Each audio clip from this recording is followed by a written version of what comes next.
चलिए, तो सभी बच्चों को वेलकम है हमारे इस क्वेश्चंस बैंक के सीरीज में। उम्मीद करते हैं कि सभी बच्चे अच्छे होंगे, ठीक है ना। और आप अपना तैयारी प्रिपरेशन बहुत ही शानदार तरीके से कर रहे होंगे, ठीक है। चलिए, सभी बच्चे आ जाइए, फिर क्लास को यार स्टार्ट करते हैं। देखिए, आज की इस क्लास में हम लोग क्वेश्चंस बैंक जो आपके क्लास 12th फिजिक्स के है ना, क्लास 12th फिजिक्स में करंट इलेक्ट्रिसिटी, जिसको अपन हिंदी में विद्युत धारा बोलते हैं, उनके प्रीवियस ईयर के क्वेश्चंस का प्रैक्टिस करने वाले हैं, ठीक है।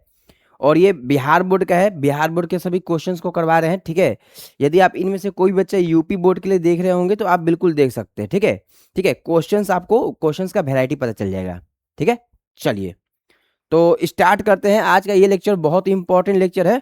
जो भी मोस्ट इंपॉर्टेंट और रिपीटेड क्वेश्चन है उन सभी क्वेश्चंस को हम क्लास में करवाएंगे, ठीक है ना। सभी बच्चे आ जाए, फिर क्लास को स्टार्ट करते हैं।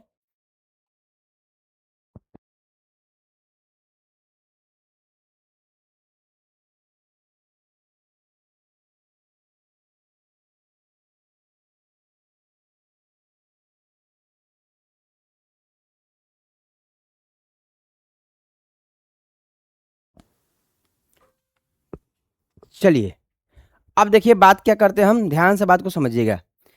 सबसे फर्स्ट क्वेश्चन क्या है अपना, कि विद्युत परिपथ की शक्ति होती है। विद्युत परिपथ की शक्ति मतलब कि इलेक्ट्रिकल सर्किट में पावर क्या डिफाइन, पावर को हम कैसे परिभाषित करेंगे, ठीक है ना। चलिए, बहुत इंपॉर्टेंट इंपॉर्टेंट ये सभी क्वेश्चंस अपने आप में बहुत ज़्यादा इंपॉर्टेंट है मेरे भाई।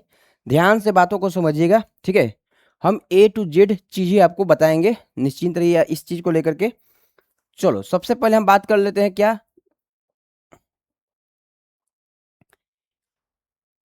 यदि मेरे से कोई सबसे पहले ये एक टर्म पूछ दे, सर विद्युत शक्ति होता क्या है। अगर कोई मेरे से बोले कि विद्युत परिपथ की शक्ति क्या होती है, तो हम विद्युत शक्ति को डिफाइंड कैसे करेंगे। विद्युत शक्ति, देखना जरा सही बच्चे ध्यान से।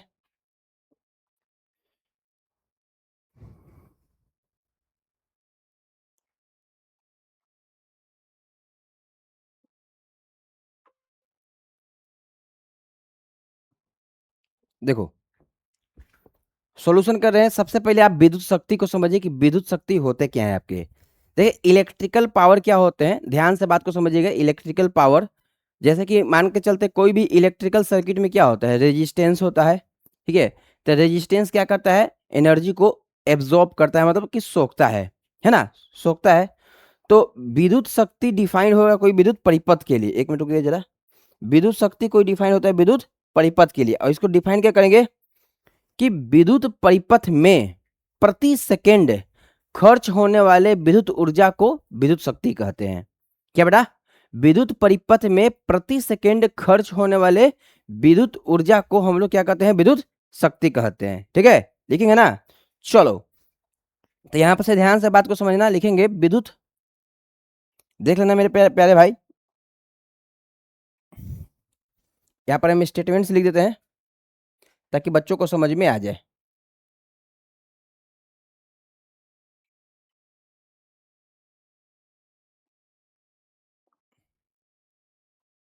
विद्युत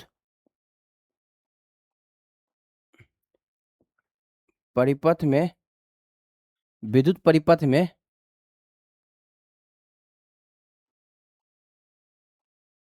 प्रति सेकेंड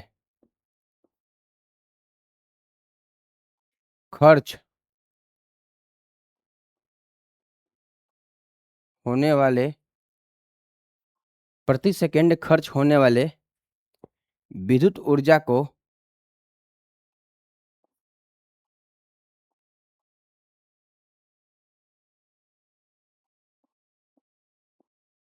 विद्युत ऊर्जा को विद्युत शक्ति कहते हैं।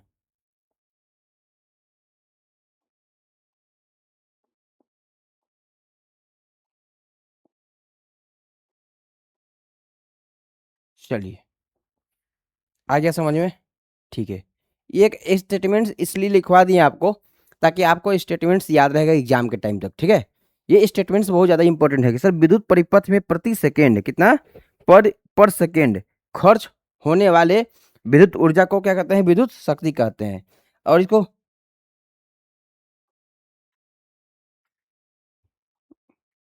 और इसको रिप्रेजेंट कैसे करेंगे मेरे प्यारे बच्चे, ध्यान से बात को समझिएगा, ठीक है। ध्यान से देखिएगा, बात को समझिएगा। हम इसको कैसे लिखते हैं, हम इसको लिखेंगे कि सर जो पावर होगा अपना, विद्युत शक्ति होता है, विद्युत शक्ति को लिखते हैं हम,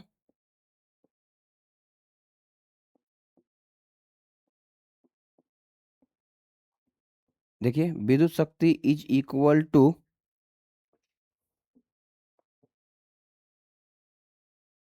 इसको बोल दो भाई विद्युत ऊर्जा, ठीक है।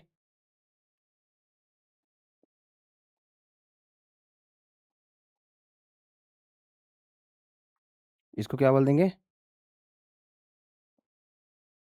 विद्युत ऊर्जा, और बट्टे में समय, ठीक है, ऐसे याद रखना। अच्छा, विद्युत शक्ति को P से रिप्रेजेंट करते हैं और विद्युत ऊर्जा को W से, और बटे में T। मतलब जनरली अगर सिंबल के फॉर्म में अगर फॉर्मूला बोले तो बेटा सिंबल के जो फॉर्म में आपके फॉर्मूला होंगे P is equal to W by T होते हैं। अच्छा, एक और बात देखना, यहाँ पर W जो होते हैं आपके क्या होते हैं, आई स्क्वायर R इंटू टी होते हैं, ठीक है। हम इसको ऐसे लिख सकते हैं। तो मेरे प्यारे बच्चे बात को समझिएगा जरा ध्यान से, हम यहाँ पर इस ऐसे लिख सकते हैं क्या,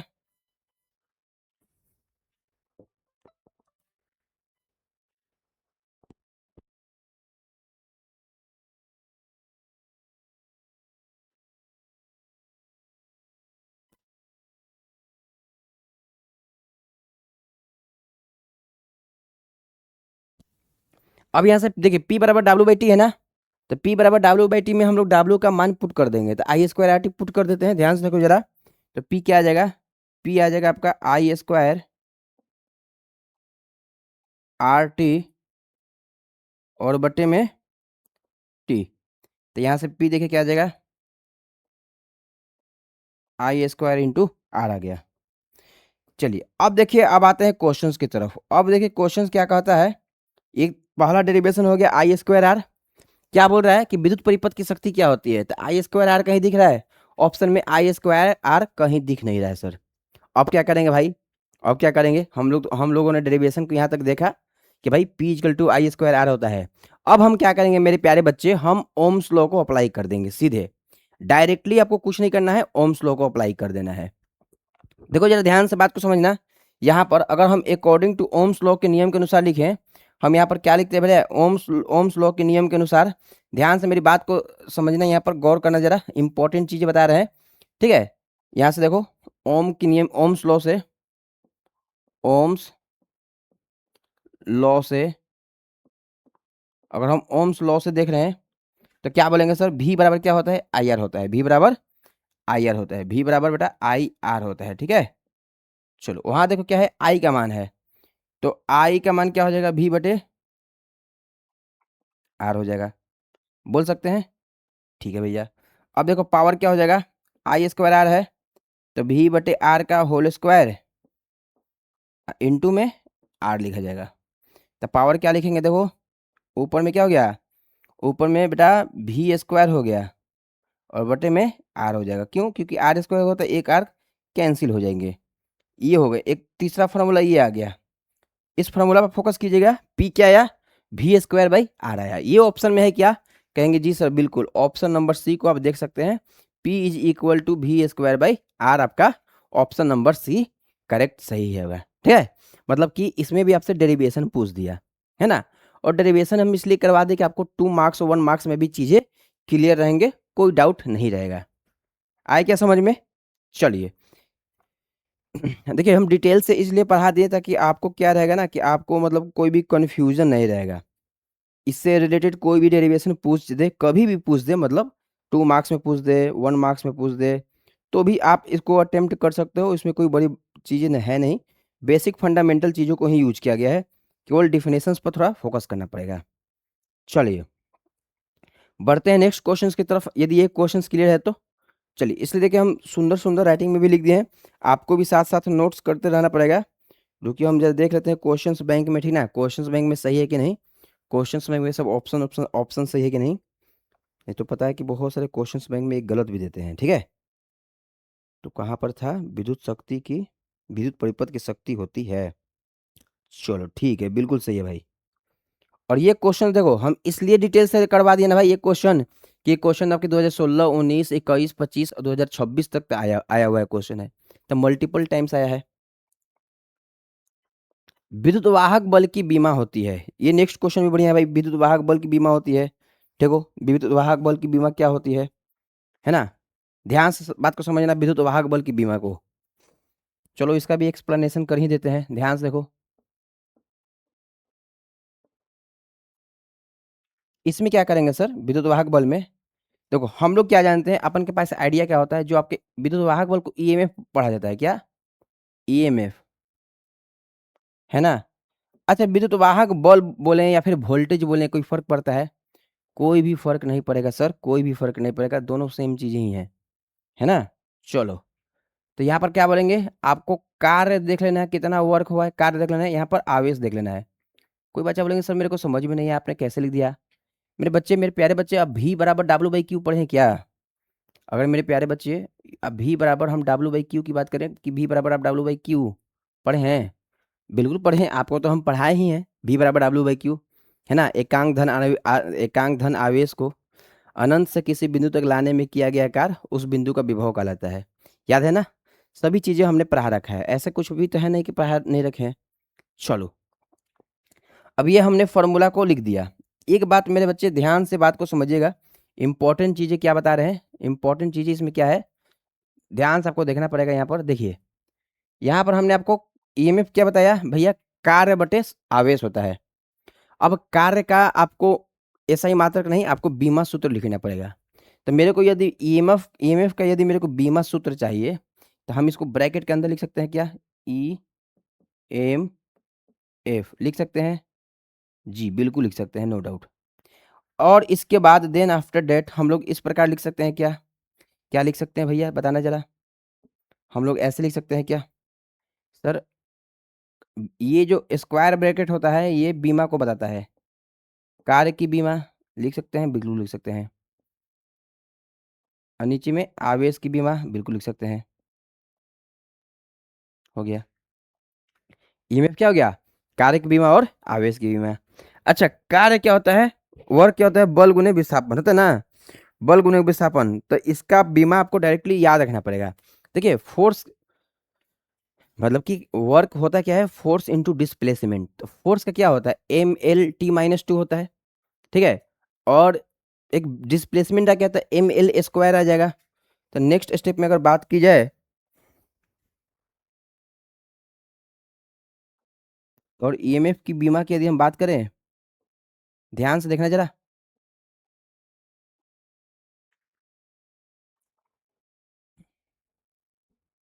ये क्या हो जाएगा, ऊपर में ML²T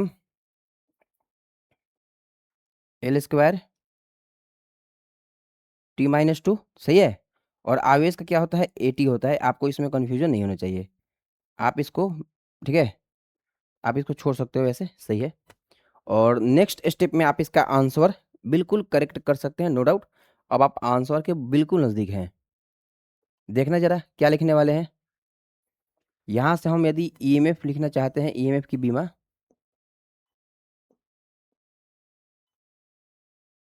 देख लो बेटा।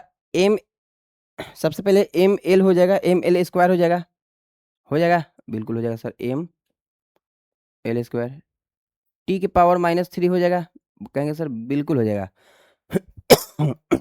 T⁻² है, ये 1 है, तो T⁻², -1 -3 हो गई, ठीक है। अच्छा A के पावर क्या हो जाएगा भाई, -1। तो ये किसका बीम आ गया, ये किसका डायमेंशन आ गया, ये अपन कह सकते हैं कि सर ईएमएफ, जो ईएमएफ होते हैं उनकी बीमा है। मतलब कि क्वेश्चंस में कंक्लूजन आया कि जो आपके वोल्टेज के जो बीमा होते हैं वही आपके जस्ट ईएमएफ की बीमा होंगे। चलिए यहाँ तक नोट्स करें सभी बच्चे, फिर नेक्स्ट चलते हैं, नेक्स्ट चीज आपको क्रिस्टल क्लियर करते हैं।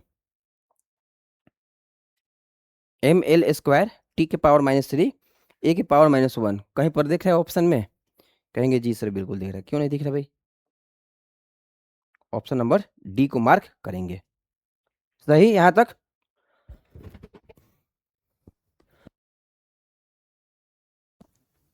चलिए समझ में आ गया, आइए नेक्स्ट क्वेश्चन में चलते हैं लेकर के आपको। शोषित विद्युत ऊर्जा होती है। भैया शोषित विद्युत ऊर्जा क्या होती है? देखिए इस क्वेश्चन में भी बढ़िया स्टेटमेंट है, आपको याद भी होगा। हम लोग क्या जानते हैं?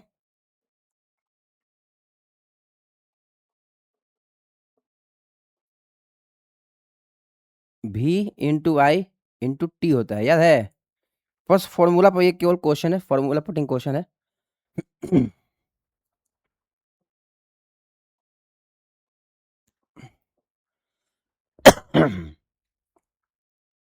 चलो ये हो गया। मतलब W जो है ना, शोषित विद्युत ऊर्जा बोल रहा है, शोषित मतलब विद्युत ऊर्जा। ध्यान से बात को समझिएगा, ये क्वेश्चन बढ़िया है।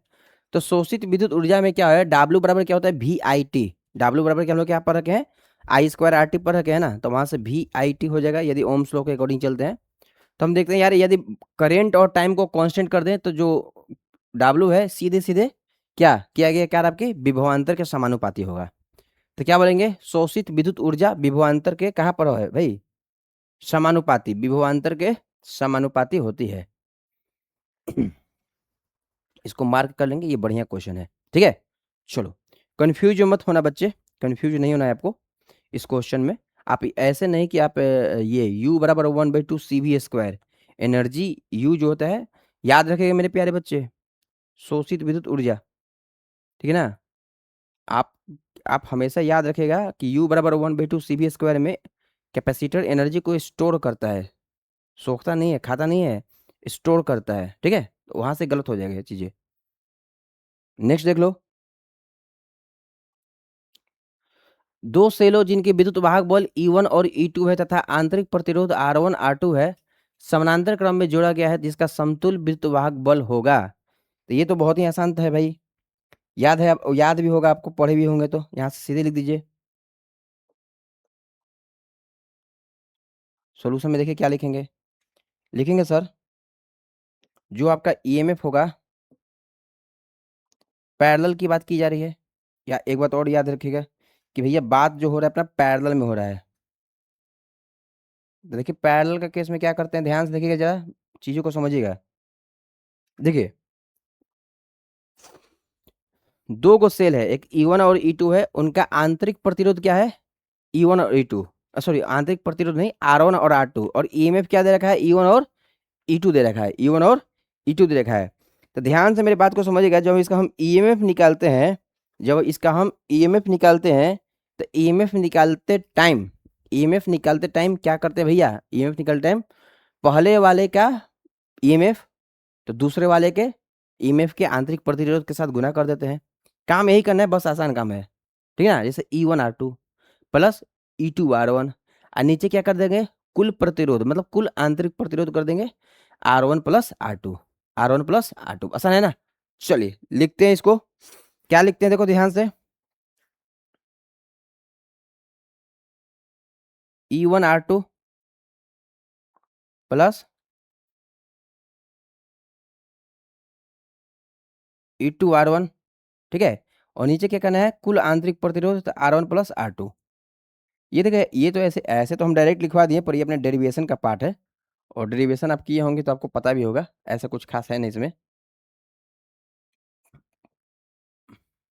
चलो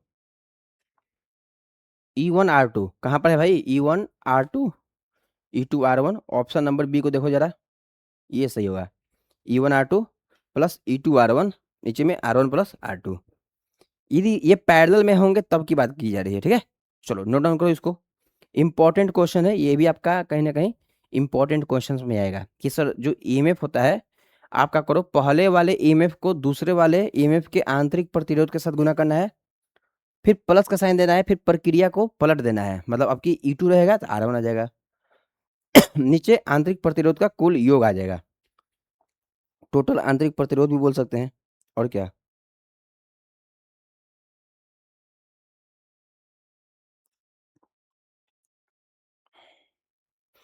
चलो हो गया, ठीक है भैया, नेक्स्ट आ जाओ, 9 नंबर हो गया। तांबा का कार्यफलन होता है, वो कार्यफलन क्या होता है भैया, वर्क फंक्शन, कार्यफलन वर्क फंक्शन बोलते हैं। ध्यान से स्टेटमेंट समझो पहले, ये क्या बोल रहा है, तांबा का क्या कार्यफलन होता है। तो सॉल्यूशन में हम देखते हैं कि सबसे पहले हम आपको कार्यफलन के बारे में बता देते हैं। ऐसे तो ये मॉडर्न फिजिक्स का पार्ट हो गया, ठीक है, पर देखो जरा यहाँ पर ध्यान से बात को समझो। कार्यफलन, ठीक है, अंग्रेजी में इसको वर्क फंक्शन बोलते हैं। क्या बोलते हैं? वर्क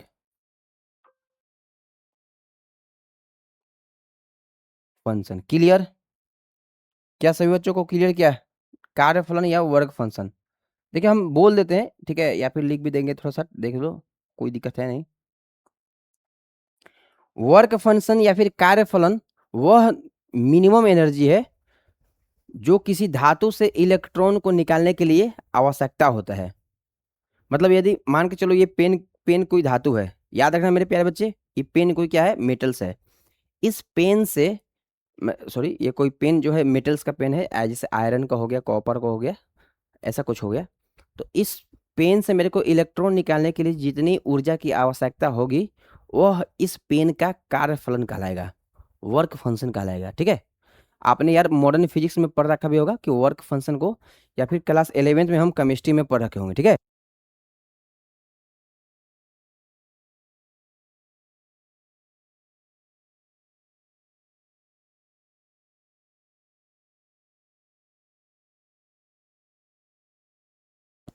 या फिर क्लास 11th में हम एटॉमिक स्ट्रक्चर में पढ़ रखे होंगे। एटॉमिक स्ट्रक्चर में है ना, वर्क फंक्शन वहाँ पर डिफाइंड है, ठीक ना, आइंस्टीन्स के इक्वेशन में। परमाणु संरचना यदि आप क्लास 11th केमिस्ट्री में पढ़े होंगे तो वहाँ पर भी वर्क फंक्शन की बात किया गया है। चलिए कोई बात नहीं, यहाँ पर लिखवा देते हैं बच्चों के लिए एक बार फिर से। ठीक है, आप निश्चिंत रहिए, जो भी मेरे को अपने साइड से जो भी स्टेटमेंट्स लगेगा कि नहीं बच्चों को लिखवाना चाहिए, तो यार डेफिनेटली आई विल डू यार, नो नो डाउट, ठीक ना। आपको निश्चिंत रहना इस चीज़ को लेकर। क्या बोलेंगे? वह मिनिमम एनर्जी, वह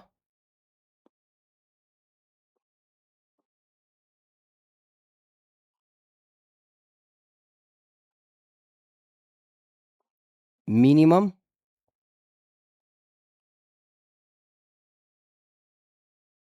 एनर्जी, माने वह मिनिमम एनर्जी, वह कम से कम ऊर्जा, वह मिनिमम एनर्जी जो किसी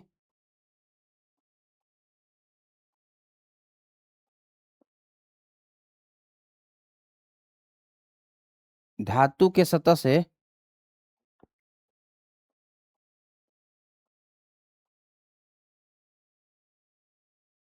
इलेक्ट्रॉन्स को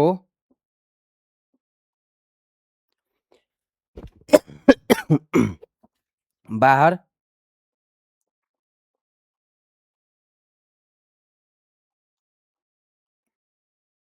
ठीक है, वह मिनिमम एनर्जी जो किसी धातु के सतह से इलेक्ट्रॉन्स को बाहर निकालने के लिए उपयोग किया जाता है। ऐसे लिख सकते हैं कि वह मिनिमम एनर्जी जो किसी धातु के सतह से इलेक्ट्रॉन्स को बाहर निकालने के लिए किया जाता है।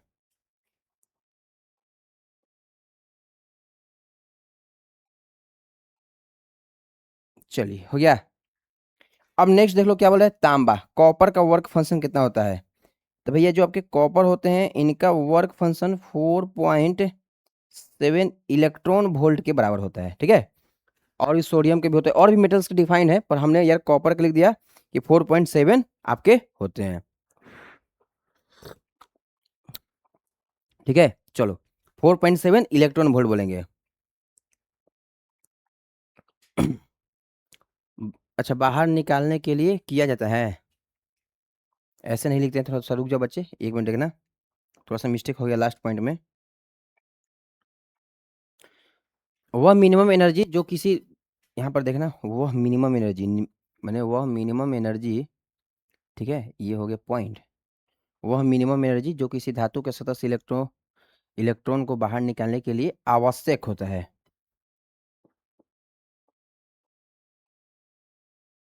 आवश्यक होता है। क्लियर? ठीक है, और कॉपर का कितना होता है? 4.7 इलेक्ट्रॉन वोल्ट। तो कुछ इलेक्ट्रॉन वोल्ट, कुछ जूल, जूल तो होगा नहीं, वाट भी नहीं होगा, वोल्ट भी नहीं होगा, तो इलेक्ट्रॉन वोल्ट होंगे, कुछ इलेक्ट्रॉन वोल्ट, ये मार्क करेंगे, ऑप्शन नंबर ए को हम सिंपल डेट मार्क कर देंगे, इसमें कोई दिक्कत नहीं होगा। ठीक है, चलिए नेक्स्ट क्वेश्चन देख लेते हैं, आइए। देखिए ये क्वेश्चन भाई बढ़िया क्वेश्चन है, ये लाजवाब क्वेश्चन है। ठीक है, ये क्वेश्चंस न्यूमेरिकल्स कहलाएंगे। दो तरीका है, पर आपको हम शॉर्टकट्स वाले तरीका बताएंगे, क्योंकि पहले वाले तरीका में पॉइंट में आंसर जाता है। ठीक है, तो आप उस तरीका को नहीं फॉलो करेंगे एग्जाम में, क्योंकि आपके ऑब्जेक्टिव पेपर है, तो ऑब्जेक्टिव पेपर के पॉइंट ऑफ व्यू से आपको क्वेश्चंस देखना पड़ेगा मेरे बच्चे, है ना, ऑब्जेक्टिव के पॉइंट ऑफ व्यू से। बोल रहा है कि 60 वाट तथा 40 वाट के दो बल्ब यदि श्रेणी क्रम में जोड़े जाएं तो उनकी सम्मिलित शक्ति क्या होगी? कितना कितना भैया है? 60 वाट और 40 वाट है। चलो ध्यान से देखो।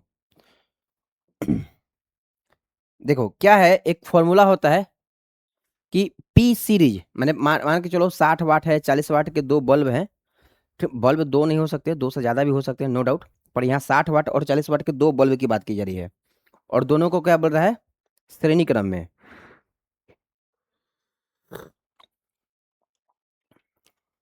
जोड़ा जाए तो क्या होगा? ध्यान से बात को समझना। यदि हम एक फॉर्मूला जानते हैं, और फॉर्मूला क्या होता है? पी सीरीज, याद रखिएगा, लिख देते हैं पी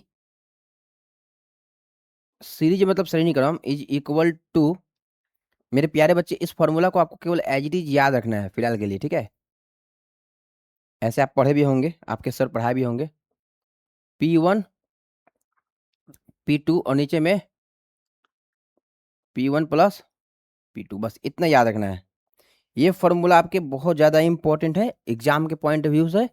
मेरे बच्चे याद रखिएगा, इस क्वेश्चन से हम न्यूमेरिकल्स को बहुत जल्दी शूट आउट कर लेंगे, बहुत ही फास्ट। कि 60 वाट तथा 40 वाट के दो बल्ब यदि श्रेणी क्रम में जोड़े जाते हैं तो उनकी सम्मिलित शक्ति क्या होगी? तो देखो ये क्या है? पी सीरीज है, सम्मिलित शक्ति है।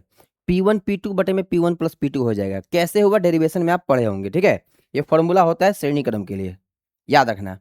तो यहाँ से देखना मेरे प्यारे बच्चे, हम यहाँ से एक चीज लिख सकते हैं क्या? अगर कोई बच्चा बोले तो हम एक चीज लिख सकते हैं, सर P1 जो है, P1 की बात कर रहे हैं आप, P1 आपके 60 वाट तथा P2 आपके 40 वाट दिया गया है। बिल्कुल बच्चा, दिया गया है ना? दिया गया है भैया। अब आ जाओ, यदि हम पी सीरीज की बात कर लेते हैं, पी सीरीज की बात कर लेते हैं, तो हम बोलेंगे सर 60 वाट को मल्टीप्लाई कर दीजिए आप 40 वाट से। ठीक है, हमने मल्टीप्लाई कर दिया। अच्छा, नेक्स्ट क्या करना है?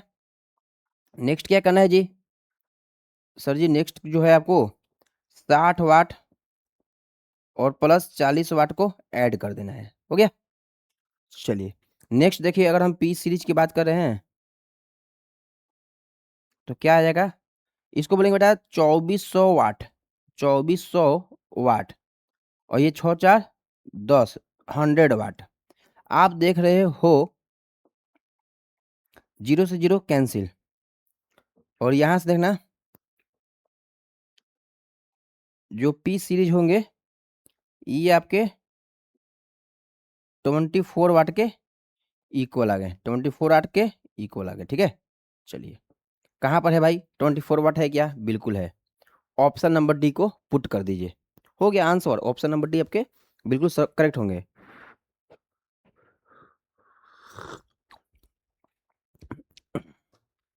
आप इसको नोट डाउन करो, तब तक हम थोड़ा चाय पी लेते हैं। ठीक है बच्चे? ठीक है, बस 2 मिनट का वेट कीजिएगा, 2 मिनट में हम चाय पी लेते हैं।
चलिए, समझ में आया क्या?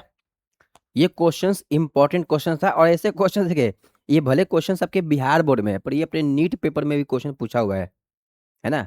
चलो, इस क्वेश्चंस को देखना बच्चे। क्या बोल रहा है? स्थिर विभवांतर पर किसी विद्युत परिपथ का प्रतिरोध आधा कर दिया जाता है। कहां पर भैया प्रतिरोध आधा करते हैं? कांस्टेंट वोल्टेज पर। उत्पन्न उष्मा का मान होगा।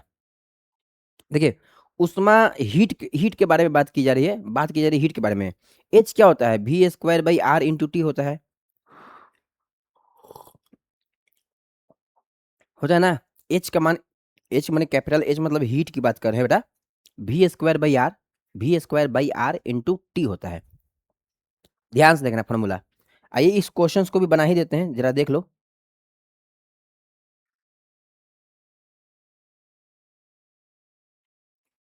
देखो, सभी क्वेश्चंस तो हम ही डिस्कस कर देते हैं। अब आप बताइए, अब आप समझिए ना कि आपको क्या करना है, थोड़ा सा सपोर्ट कर देना है। मेरा बात समझ में आया क्या? ही थोड़ा सा अपने दोस्तों में शेयर कर दीजिए, थोड़ा सा सब्सक्राइब करवा दीजिए, अपने दोस्तों में शेयर करवाइए, मतलब थोड़ा सा सपोर्ट आप भी कीजिए, ठीक है? तो भी यार क्या होगा, हम भी आएंगे और भी बच्चे जानेंगे।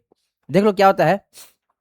यहाँ से हम बात करते हैं, तो सर जी यदि हम ये लिख सकते हैं क्या, वी नो डैट, हम लोग जानते हैं भैया। क्या जानते हैं भाई? सर, जो आपका एच का फॉर्मूला है, heat joules law of heating effect बोलते हैं। एच का जो फॉर्मूला होता है, ये क्या होता है भाई? वी स्क्वायर बाई आर, और इंटू में टी होता है, ठीक है? ये आपके होते हैं। यदि यहां से देखो, यदि रेजिस्टेंस जो है उसको आधा कर दिया जाए, R/2 कर दिया जाए, ठीक है, तब एच क्या होगा? यही ना भाई, क्वेश्चन में तो यही पूछा हुआ है। क्वेश्चन पहले पढ़िए आराम से। स्थिर विभवांतर पर कांस्टेंट वोल्टेज पर बोला गया क्या है? कांस्टेंट वोल्टेज पर किसी विद्युत परिपथ का प्रतिरोध आधा कर दिया जाता है, मतलब कि आर का मान R/2, उत्पन्न उष्मा का मान क्या होगा? और कुछ नहीं है, ठीक है? चलो, ध्यान से बात को समझना, क्वेश्चंस बहुत इंपॉर्टेंट है। हम यहाँ पर देखो इसको ब्रैकेट में बंद कर देते हैं क्वेश्चन सोल्व करने से पहले, ठीक है? चलो, यहाँ पर देखना, इसको हम ना यार आर डैश लिख देते, आर डैश या आर न्यू बोलते हैं, पर हम आर डैश से ही सूचित करते ताकि आपको समझ में आ जाएगा, बार बार लिखने नहीं जाएंगे। अब देखो क्या है भाई, अब नया वाला एच डैश का यार, जो नया वाला एच डैश होगा वो क्या हो जाएगा? देखो ध्यान से, फॉर्मूला क्या होता है सर? वी स्क्वायर बटे में आर डैश होता है, ठीक है, और इंटू में टी हो गया, ठीक है? चलो यहां से देख लो,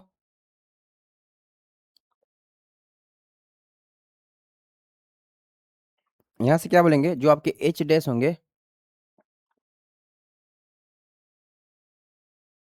ये क्या है? वी स्क्वायर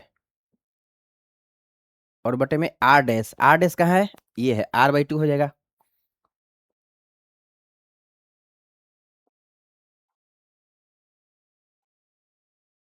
टू, देख लो, 2 times V square by R into में टी, तो जो एच डैश है वो ट्वाइस आ गया वी स्क्वायर बाई आर और इंटू में टी, ठीक है? तो ये एच डैश, ये दो गुना गुने ये क्या है? ये तो अपना ओरिजिनल एच है। चलो, मतलब जो हीटिंग इफेक्ट होगा भैया, हीटिंग इफेक्ट बढ़ेगा, हीटिंग इफेक्ट बढ़ेगा। और ऐसे भी आप सोच के देखो ना, है ना? अब जो नया वाला हीट हीट होगा, उष्मा, जो नया वाला उत्पन्न उष्मा होगा, पहले वाले उत्पन्न उष्मा के दोगुना हो जाएगा। ऐसे कैसे भाई? एक बात बताओ, रेजिस्टेंस को हम आधा कर दिए, रेजिस्टेंस को आधा कर दिए तो हीटिंग इफेक्ट बढ़ जाएगा। स्टेटमेंट बिल्कुल सही है, ठीक है ना? चलो, आ गया क्वेश्चन समझ में? क्वेश्चन समझ में आ चुका होगा। क्वेश्चन बहुत ही आसान है यार, कुछ खास है नहीं इसमें। सबसे पहले हमने लिखा कि वी नो डेट, हम क्या जानते हैं? हम जानते हैं एच बराबर V square by R into T. यदि आर डैश को, यदि प्रतिरोध को आधा कर दिए, आर डैश R/2 हो गया, तो एच डैश क्या होगा? एच डैश का फॉर्मूला देखो यहाँ से भाई, सेम फॉर्मूला रहेगा, खाली डैश लिख देना है, H dash V square by R dash into T. देखो टाइम और वोल्टेज कांस्टेंट है, तो इसमें कोई छेड़छाड़ नहीं करना है। तो H dash V square by R dash into T हो गया। अब यहाँ से एच डैश क्या हो जाएगा, वी स्क्वायर, आर डैश क्या है, आर बाई टू है, तो हम यहाँ आर बाई टू कर देंगे इंटू टी कर देंगे। अब इस दो को ऊपर ले जाएंगे तो two V square by R into T, V square by R into T को अलग कर लिए और दो को बाहर कर लिए, तो एच डैश क्या आ गया दो, और ये V square by R into T क्या है, देखो V square by R into T, ये तो अपना एच है, हम यहाँ एच रख दिए। मतलब उत्पन्न उष्मा आपका अब 2 गुना हो जाएगा पहले की अपेक्षा। कितना हो जाएगा भाई, 2 गुना हो जाएगा। याद रखना ये क्वेश्चन एग्जाम में आया हुआ क्वेश्चन है, बहुत इंपॉर्टेंट है, नोट्स कीजिए इसको आप। चलिए देखिए मेरे प्यारे बच्चे, जो भी क्वेश्चंस करवा रहे हैं ये सभी मोस्ट इंपॉर्टेंट क्वेश्चंस है, ठीक है। और बेटा ये सभी के सभी न्यूमेरिकल्स क्वेश्चन है, आज के ही क्लास में देख लो, देख लो, ये मत सोचना कि एक क्लास में 6-7 क्वेश्चन हो रहा है, ये देखो कि न्यूमेरिकल्स क्वेश्चन हो रहा है, ये भी न्यूमेरिकल्स क्वेश्चन है, ये आपको हम ट्रिक्स बता दिए। ऐसा हम चाहते तो भाई 60 ओम बल्ब का R1 निकालते हैं, 40 ओम सॉरी 60 वाट बल्ब का R1 निकालते हैं, 40 वाट बल्ब का R2 निकालते हैं, फिर श्रेणी क्रम में R1 प्लस R2 कर देते हैं, तो उसमें थोड़ा कॉम्प्लेक्स था, इसलिए हमने एक फॉर्मूला अपनाया है कि पी सीरीज का फॉर्मूला होता है भैया पी सीरीज होता है P1 P2 बटे P1 प्लस P2 के बराबर होता है, ठीक है।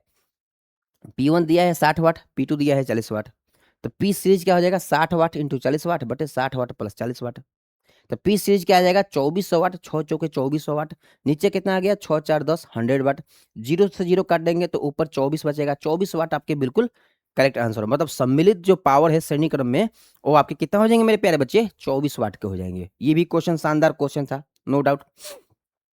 अच्छा, तांबा का कार्यफल होता है तो बच्चे इसमें कंफ्यूज रहते हैं, तो हम लिखवा ही दिए कि भैया वह मिनिमम एनर्जी जो किसी धातु के सतह से इलेक्ट्रॉन को बाहर निकालने के लिए आवश्यक होता है, ठीक ना, मिनिमम एनर्जी, ठीक है, जो धातु के सतह से इलेक्ट्रॉन को बाहर फेंक दे उस धातु का वर्क फंक्शन कहलाएगा। याद रखेगा मेरे बेटे, ये मिनिमम एनर्जी किसी धातु के लिए होता है ना।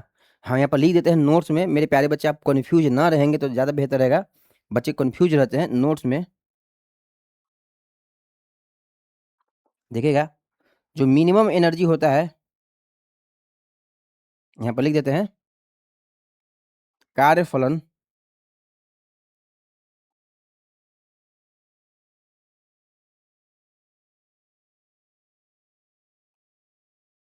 धातु के लिए, जो कार्यफलन डिफाइन किया जाता है वो धातु के लिए परिभाषित होता है। किसके लिए भाई, धातु के लिए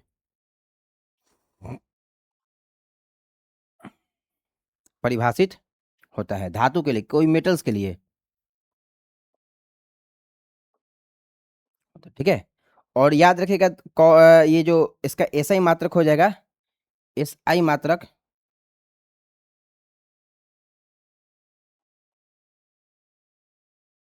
इलेक्ट्रॉन वोल्ट, इलेक्ट्रॉन वोल्ट इसका एसआई मात्रक हो जाता है। याद रखना है कि कार्यफलन धातु के लिए परिभाषित होता है कि इस धातु का कितना कैपेसिटी है कि भैया ये इतना जूल का अगर एनर्जी मिल जाए तो इलेक्ट्रॉन को रिलीज कर देगा, ये बात हम कहना चाहते हैं, ठीक है। Point is that clear, okay.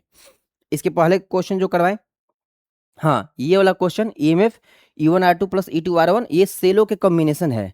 जब दो सेल आपस में श्रेणी क्रम में होते हैं, समानांतर क्रम में होते हैं, कैसे प्रतिरोध होते हैं, प्रतिरोध श्रेणी क्रम में, प्रतिरोध समानांतर क्रम में, तो नेट प्रतिरोध कितना होगा, समतुल्य प्रतिरोध क्या होगा। वैसे ही है कि भैया जब दो बैटरी आपने बोला गया है ना समानांतर क्रम में जोड़े गए हैं तो नेट ईएमएफ समतुल्य प्रतिरोध सॉरी समतुल्य विद्युतवाहक बल क्या होगा, याद याद रखिएगा।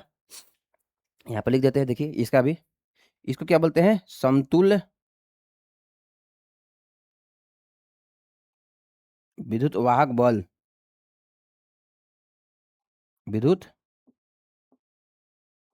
वाहक बल, समतुल्य विद्युत वाहक बल बोलते हैं ईएमएफ को, क्या है। हम लोग समतुल्य विद्युत वाहक बल निकाले तो E1R2 प्लस E2R1 और बटे में R1 प्लस R2 के बेटा बराबर हो जाएगा। क्लियर यहाँ तक, बिल्कुल क्लियर। इसके पहले वाला क्वेश्चन देख लो, शोषित विद्युत ऊर्जा, तो ये विभवांतर का समानुपाती होता है। कैसे हुआ बेटा, फॉर्मूला होता है W बराबर VRT, W बराबर आई स्क्वायर RT होता है। अब पूछोगे इस W बराबर आई स्क्वायर RT ये कहाँ से आप लगा दिए, तो मेरे प्यारे बच्चे कितना ही आप शैतानी कर लो उसका भी उपाय है। देखो W बराबर क्या है, आई स्क्वायर आर टी, यहीं से आया है W बराबर वी आई टी। ठीक है, आई का मान V बटे आर पुट कर देना, देख लो आ जाएगा। ठीक है, चलो अच्छा एक और देख लो क्वेश्चन, ये वाला क्वेश्चन, विद्युत वाहक बल की बीमा। तो विद्युत वाहक बल की बीमा वही होती है जो विभवांतर की बीमा होती है, याद रखिएगा। विद्युत वाहक बल की बीमा वही होती है जो विभवांतर की बीमा होती है। हम ऐसे ही याद रखते थे, हम ऐसे ही याद रखते थे। ठीक है, तो ये भी हमने आपको सोल्व करवा दिया, ऐसे तो कुछ है नहीं। अब आप देख सकते हैं कि जो भी आपके क्वेश्चन है हमने ऑलरेडी सभी क्वेश्चन डन करवा दिया। नेक्स्ट क्लास में क्वेश्चन नंबर 13 से स्टार्ट करेंगे और उन सभी क्वेश्चंस को क्लास में ही डिस्कस करवाएंगे। ठीक है, आप निश्चिंत रहे, रेगुलर आपको वीडियो मिलते रहेगा। 7-8 क्वेश्चन न्यूमेरिकल धुआंधार तरीके से क्वेश्चंस करते रहेंगे। ऑब्जेक्टिव क्वेश्चन होंगे तो 10-12 क्वेश्चन हो जाएंगे। ठीक है, चलिए कोई दिक्कत नहीं ना। ठीक है, यदि आपको वीडियो अच्छा लगा होगा तो आप ज़्यादा से ज़्यादा अपने दोस्तों तक पहुंचाइए। ठीक है, शेयर कीजिए, ज़्यादा से ज़्यादा दोस्तों तक शेयर कीजिएगा, ताकि उनको भी पता चले भैया कि हम लोग क्वेश्चंस बैंक के प्रीवियस ईयर के प्रैक्टिस करवा रहे हैं। ठीक है भाई, मिलते हैं फिर नेक्स्ट वीडियो में।